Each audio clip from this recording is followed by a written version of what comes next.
ಚಿಕ್ಕಮಗಳೂರಿನಲ್ಲಿ ನಿಲ್ಲದ ಕಾಡಾನೆ ದಾಳಿ, ಒಂದೇ ವಾರದಲ್ಲಿ ಕಾಡಾನೆ ದಾಳಿಗೆ ಇಬ್ಬರು ಬಲಿಯಾಗಿದ್ದಾರೆ. ನಿನ್ನೆ ಮಹಿಳೆಯನ್ನ ಕೊಂದು ಹಾಕಿತ್ತು ಕಾಡಾನೆ ದಾಳಿ ಖಂಡಿಸಿ ನಿನ್ನೆ ಪ್ರತಿಭಟನೆ ಜೋರಾಗಿ ನಡೆಯಿತು. ಇವತ್ತು ಬಂದ್ಗೆ ಕರೆ ಕೊಡಲಾಗಿದೆ. ಪ್ರತಿಭಟನಾಕಾರರ ಮೇಲೆ ನಿನ್ನೆ ಲಾಠಿ ಚಾರ್ಜ್ ಮಾಡಲಾಗಿತ್ತು, ಬಂಧನ ಮಾಡಲಾಗಿತ್ತು.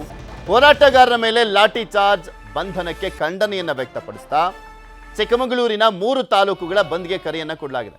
ನಾರ್ಪುರ, ಕೊಪ್ಪ, ಶೃಂಗೇರಿ ತಾಲೂಕು ಬಂದ್ ಆಗಿದೆ. ಅಂಗಡಿ ಮುಂಗಟ್ಟುಗಳು ಸ್ವಯಂ ಪ್ರೇರಿತ ಬಂದ್ ಆಗಿರುವಂಥದ್ದು. ಮಲೆನಾಡು ನಾಗರಿಕ ರಕ್ಷಣಾ ವೇದಿಕೆ ಹಾಗೂ ರೈತ ಸಂಘಟನೆಗಳಿಂದ ಕರೆಯನ್ನು ಕೊಡಲಾಗಿತ್ತು. ಬಂದ್ಗೆ ಬಿಜೆಪಿ ಸಹ ಬೆಂಬಲವನ್ನು ಕೊಟ್ಟಿದೆ.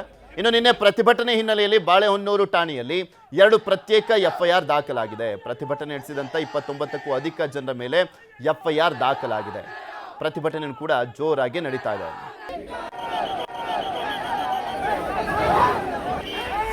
ಇಪ್ಪತ್ತೊಂಬತ್ತು ಜನರ ವಿರುದ್ಧ ಎಫ್ಐಆರ್ ದಾಖಲಾಗಿರುವಂಥದ್ದು.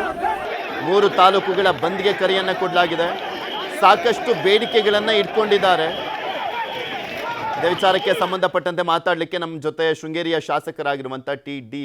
ರಾಜೇಗೌಡರು ದೂರವಾಣಿ ಸಂಪರ್ಕದಲ್ಲಿ ಜಾಯ್ನ್ ಆಗಿದ್ದಾರೆ. ನಮಸ್ಕಾರ ಸರ್. ನಮಸ್ಕಾರ. ಒಂದ್ ಕಡೆ ಪ್ರತಿಭಟನೆಗಳು ನಡೀತಾ ಇದೆ, ಇವತ್ತು ಬಂದ್ಗೂ ಕೂಡ ಕರೆಯನ್ನ ಕೊಡಲಾಗಿದೆ. ರಾಜೇಗೌಡರು ಇದ್ದಂತ ಸಂದರ್ಭದಲ್ಲಿ ಅಲ್ಲಿ ಲಾಠಿ ಚಾರ್ಜ್ ಆಗ್ಬಿಡ್ತಲ್ಲ ಅನ್ನುವಂಥದ್ರ ಬಗ್ಗೆ ಆರೋಪ ಮಾಡಲಾಗ್ತಾ ಇದೆ.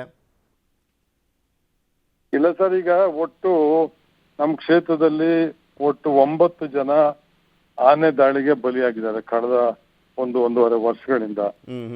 2 ಜನ ಕಾಡು ಕೋಣದ ದಾಳಿಗೆ, ಒಂದು ಮೂಡಿಗೆರೆ, ಒಂದು ನನ್ನ ಕ್ಷೇತ್ರದಲ್ಲಿ ಬಲಿಯಾಗಿದ್ದಾರೆ.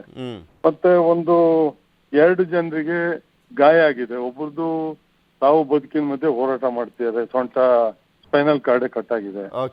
ಹಾಗಾಗಿ ನಿನ್ನೆ ಅದನ್ನ ಗಮನಕ್ಕೆ ತಂದಂತ ಸಂದರ್ಭದಲ್ಲಿ ಇದು ನಿಂದೆ ಒಂದು ಬೆಳೆ ಆನೆ ಹಿಡಿಯೋದಕ್ಕೆ ನಾವು ಈಗಾಗಲೇ ಲೆಟರ್ ಕೊಟ್ಟು ಕಳಿಸಿದ್ದು. 4 ದಿನದಿಂದ ನಮ್ಮ ಭಾಗದಲ್ಲಿ ಕಾರ್ಯಾಚರಣೆ ಮಾಡ್ತಾ ಇದ್ರು. ನಿನ್ನೆ ಸುಮಾರು ಮುತ್ತೋಡಿ ಬಾರ್ಡ್ವರೆಗೂ ಹೋದಂತ ಆನೆ ಮತ್ತೆ ರಾತ್ರಿ 1:00ವರೆಗೆ ವಾಪಸ್ ಬಂದು ಟೋಟಲ್ ಕೆಲಸ ಮಾಡ್ತಾ ಒಂದು ಕಾರ್ಮಿಕರ ಮೇಲೆ ದಾಳಿ ಮಾಡಿ, ಅಲ್ಲಿಂದಲೂ ಇಮ್ಮಿಡಿಯೇಟ್ ಬರ್ತಾ ಇದ್ರು, ಅದನ್ನ ಫಾಲೋ ಅಪ್ ಮಾಡಿ, ಆಮೇಲೆ ಟ್ರಾಂಕ್ಲೈಸ್ ಮಾಡಿ ನಿನ್ನೆ ಒಂದ್ ಕಾಡನೆ ಸೆರೆ ಹಿಡಿದಿದ್ದಾರೆ.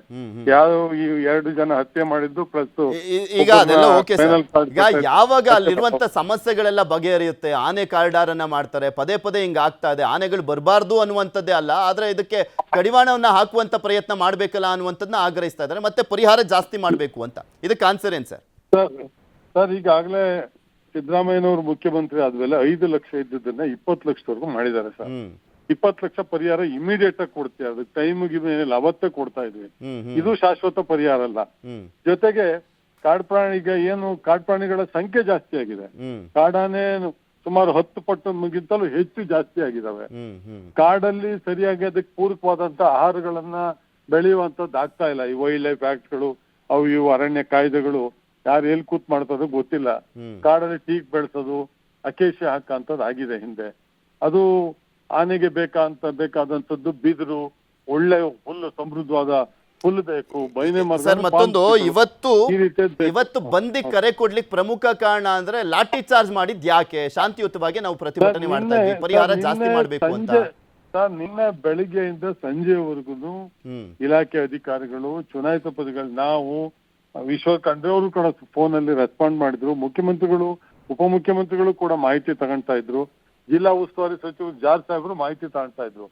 ಅವ್ರ ಕುಟುಂಬದವರು ನಾಳೆ ನಮಗೆ ಇವತ್ತು ನಮ್ಮಲ್ಲಿ ಒಂದೇನೋ ಒಂದು ಹಬ್ಬದ ಕಾರ್ಯ ಇದೆ, ನಮ್ಮನ್ನು ಬಾಡಿ ಬಿಟ್ಕೊಡಿ, ನಮಗ್ ತಗೊಂಡೋಗಿ ನಿಮ್ ಪ್ರತಿಭಟನೆ ನಿಮ್ಮದ್ ಏನಾದ್ರು ನೀವು ಮಾಡ್ಕೊಳ್ಳಿ. ಬೆಳಿಗ್ಗೆಯಿಂದ ಅವ್ರು ಪರಿಗೆ ಹೋಗ್ತಾ ಇದ್ರು ಅಲ್ಲಿಂದ ಬಂದವರು. ಅಲ್ಲಿ ಶಾಸಕರು ಕೂಡ ಮನವಿ ಮಾಡಿದ್ರು. ಅದ್ರ ಮೇರೆಗೆ ಪೊಲೀಸ್ ಇಲಾಖೆ ವರಿಷ್ಠಾಧಿಕಾರಿಗಳನ್ನ ಮತ್ತೆ ಜಿಲ್ಲಾಧಿಕಾರಿಗಳನ್ನ ಅವ್ರ ಕುಟುಂಬದವ್ರು ಮನವಿ ಮಾಡಿದಂತ ಸಂದರ್ಭದಲ್ಲಿ ಅವ್ರು ಆ ಬಾಡಿನ ಪೊಲೀಸ್ ಪ್ರೊಟೆಕ್ಟ್ ಮಾಡಿ ತಗೊಂಡೋಗಿ ಆಂಬ್ಯುಲೆನ್ಸ್ ಇಟ್ರು. ಆಂಬ್ಯುಲೆನ್ಸ್ ಕಿತ್ತು ಆಂಬ್ಯುಲೆನ್ಸ್ ಮುಂದೆ ಹೋಗಿ ಬಿಡ್ಲಿಲ್ಲ. ಆಮೇಲೆ ಆಂಬ್ಯುಲೆನ್ಸ್ ಸರ್, ಈಗ ಪರಿಹಾರ ಜಾಸ್ತಿ ಕೊಡಿಸುವಂತ ಕೆಲಸ, ಮತ್ತೊಂದ್ ಕಡೆ ಆ ಸಮಸ್ಯೆಯನ್ನ ಬಗೆಹರಿಸುವಂತ ಕೆಲಸ ಮಾಡ್ಬೇಕು ಅಂತ ಕೇಳ್ಕೊಳ್ತಾ ಇದಾರೆ. ಅದಕ್ಕೆ ಹೆಂಗ್ ಸ್ಪಂದಿಸ್ತೀರಾ ನೋಡೋಣ. ಧನ್ಯವಾದ ಸರ್, ನ್ಯೂಸ್ 18 ಜೊತೆ ಮಾತನಾಡಿದಕ್ಕೆ.